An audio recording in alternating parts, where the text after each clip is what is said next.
If you are wondering why you can find two messages application on your Samsung Galaxy S25, that's actually quite simple. You've got two messaging apps because Samsung actually let you choose. So you can use one of them as default, and this one with this icon, it's made from the Google. So, it support short messages and advanced RCS messaging with better media and chat features.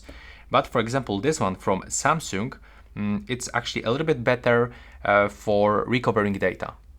I mean, it's 100% better because when you remove some messages from this application, you will be able to still get them back.